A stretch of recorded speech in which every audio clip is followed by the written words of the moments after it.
Olá, hoje a gente vai dar uma olhada mais de perto, né? Nas últimas da política externa e de vistos dos Estados Unidos, na era Trump.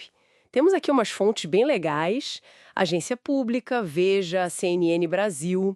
A ideia é, tipo, entender os pontos principais, o que tá rolando, bora destrinchar isso aí. Vamos lá. Olha, começando pela política externa, a coluna da agência pública fala de uma percepção meio caótica, sabe? O interessante é que tem sinais contraditórios. De um lado, uma coisa mais isolacionista, né? Guerra tarifária, por exemplo. Ah, sim, as taxas. Isso. E aquele afastamento de parceiros como México, Canadá, União Europeia. Pois é, mas ao mesmo tempo tem umas coisas meio, sei lá, grandiosas, né? O artigo até fala de referências ao McKinley, um presidente antigo. Exato. E a mudança de nome da montanha Denali, comentários sobre anexar a Groenlândia, ou até, nossa, transformar Gaza num resort. Gaza num resort. Uau! Essa mistura de isolar e expandir deve criar uma confusão com os aliados, né? Com certeza. Gera uma imprevisibilidade que, bom, pode prejudicar relações de muito tempo. E essa ideia de Gaza como resort já puxa outro gancho que a fonte levanta, a questão dos interesses financeiros pessoais da família Trump, sabe? Isso é interessante.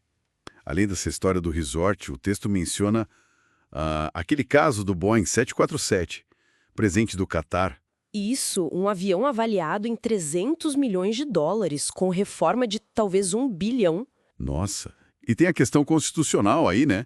Não pode receber presente assim de outro país sem o Congresso aprovar, eu acho. Exatamente. A fonte até levanta a bola, meio brincando, se o lema não seria tornar Trump rico novamente, né? E daí a ideia de América sozinha. Faz pensar.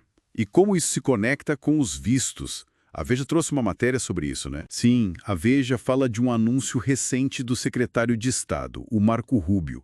Ele falou em restringir vistos para estrangeiros, inclusive autoridades que supostamente censurem americanos. A desculpa, quer dizer, a justificativa, é a liberdade de expressão. Mas espera aí, censurar americanos vindo de uma autoridade de outro país, como eles definiriam isso na prática? Parece meio vago, né? É o ponto central. Como aplicar isso? Gera muita dúvida. E isso vem junto com aquela outra coisa, né? Suspenderam entrevistas para certos vistos de estudante F, M, J. Exato. E intensificaram a análise de redes sociais. Alguns conectam isso com os protestos pró-Palestina. Entendi. E como o Brasil entra nisso? A CNN Brasil trouxe a visão do Rubens Recupero, né, ex-embaixador. Isso. Recupera analisa como essa nova política poderia, em teoria, afetar autoridades brasileiras. Falaram até do ministro Alexandre de Moraes. Ah, sim, por causa daquele tweet de um conselheiro do Trump, o Jason Miller. Exatamente. E a visão do Recupero é que aplicar isso a uma autoridade como o Moraes seria bom. É uma atitude hostil. Hostil, forte, Sim. que azedaria as relações, geraria uma resposta política do Brasil. Ele acha que retaliação direta é difícil, mas o ponto principal dele é que o ministro agiu na função judicial dele aqui no Brasil. Não foi uma interferência nos Estados Unidos, né? Entendi. O contexto é importante. Então, se a gente junta tudo, tem essa política externa meio imprevisível, talvez com interesses pessoais no meio. Essa nova regra de visto focada em censura, que é meio difícil de definir. Uhum. E a chance clara de criar problema com outros países, tipo o Brasil? Exato. Se a gente conecta tudo isso, o que chama atenção é como a linha entre o interesse interno, o discurso político e a ação externa parece cada vez mais borrada. Isso cria instabilidade no mundo e reforça o que a coluna lá do início disse. A dificuldade de ver uma doutrina Trump clara, sabe? Alimenta essa ideia de isolamento. Então, no fim das contas, o que a gente tem é um cenário bem complexo, mudando o tempo todo, né? Essa política externa meio errática, as novas regras de visto e as possíveis tensões internacionais.